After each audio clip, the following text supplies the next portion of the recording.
रूही को जलाकर मारने की करी कोशिश, तभी आग से रूही का जल गया चेहरा और जूही ने दादी का किया पर्दाफाश। तभी नहार ने दादी के खिलाफ लिया एक बहुत बड़ा फैसला और दादी हुई घर से बाहर। जी हाँ दोस्तों, अब ऐसे में जूही भी घर वापस आ गई है, इसीलिए दादी रूही और जूही को एक दूसरे से अलग करने का फैसला करती है। अब दादी चाहकर भी जूही को नुकसान नहीं पहुंचा सकती है, क्योंकि जूही के पेट में उनके घर का चिराग पल रहा है। इसीलिए दादी रूही को हमेशा हमेशा के लिए घर से बाहर निकालने का फैसला करती है। तभी अगले दिन रूही खाटू श्याम बाबा की पूजा करती हैं। तभी दादी रूही से कहती हैं कि रूही, तुम जूही के होने वाले बच्चे की सलामती के लिए दिए जला दो। और जब रूही जूही के होने वाले बच्चे की सलामती के लिए दिए जलाती है तो एक भी दिया नहीं चलता है, क्योंकि दादी ने उन दियों में घी की जगह पानी डाला था। रूही बार बार माचिस की तीली जलाकर दिए जलाने की कोशिश करती है, लेकिन एक भी दिया नहीं जलता है। तभी दादी कहती है कि रूही, तुम रोज तो खाटू श्याम बाबा के दिए जलती हो, तब तो पहली बार में ही सारे दिए जला देती थी, लेकिन आज क्या हुआ, तुमसे एक भी दिया नहीं जल रहा है। कहीं तुम जूही के होने वाले बच्चे से जल तो नहीं रही हो, इसीलिए तुम जानबूझकर एक भी दिया नहीं जला रही हो। तभी जूही कहती है, दादी आप ये क्या कह रही हैं? ऐसा कुछ भी नहीं है रूही, तू हट, मैं दिए जलाने की कोशिश करती हूँ। तभी दादी एक बहाना बनाकर सभी लोगों का ध्यान अपनी तरफ करती है, और जब सभी लोगों का ध्यान दादी के ऊपर होता है तभी एक नौकर आकर दिए बदल देता है, और जब जूही वे दिए जलाने की कोशिश करती है तो पहली बार में ही सारे दिए जल जाती हैं। तभी ये देखकर जूही को गलतफहमी हो जाती है और उसे भी ये लगने लगता है कि रूही उससे जलने लगी है, इसीलिए उसने जानबूझकर एक भी दिया नहीं जलाया। अब कहानी और भी रोचक मोड़ लेती है, क्योंकि जूही के मन में रूही के लिए संदेह की दीवार खड़ी हो जाती है।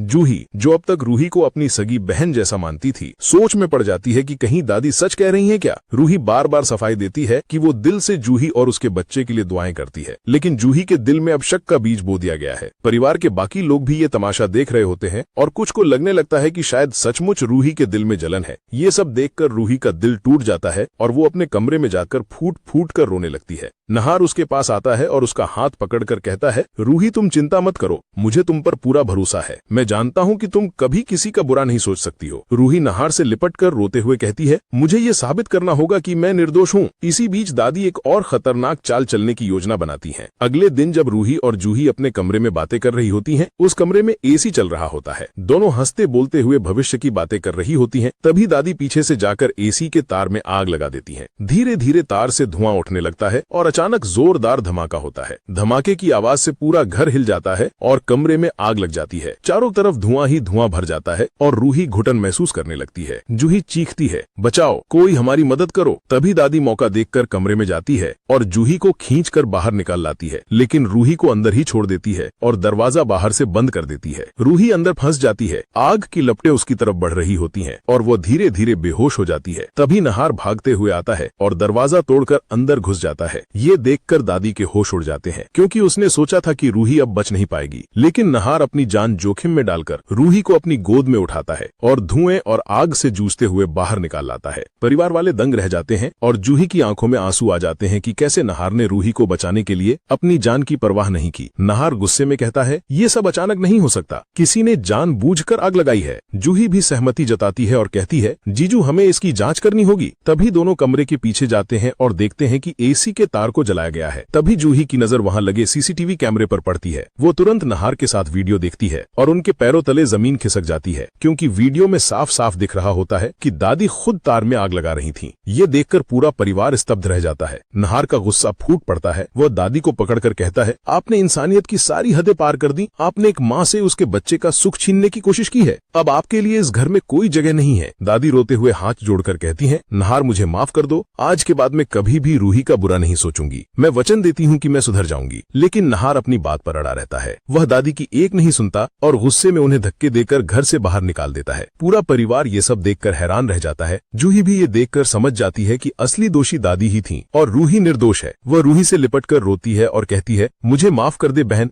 मैंने तुम्हें गलत समझा। रूही भी उसे गले लगा लेती है और दोनों बहनों के बीच का प्यार फिर से लौट आता है। नहार भी चैन की सांस लेता है और पूरे परिवार को समझाता है कि अब हमें मिलजुल कर रहना चाहिए। फाइनली दादी का खेल खत्म हो जाता है और रूही की सारी मुसीबतें दूर हो जाती हैं। नहार और रूही की जोड़ी पहले से भी ज्यादा मजबूत हो जाती है। तो दोस्तों, अगर आपको नहार और रूही की जोड़ी पसंद आती है और अगर आप चाहते हैं कि नहार और रूही को उनका बच्चा रूहान मिल जाए, तो आप इस वीडियो को लाइक करके चैनल को सब्सक्राइब कर लें और कमेंट में लिखें, I support Nahar and Ruhi. और अगर आप भी अपने परिवार के लिए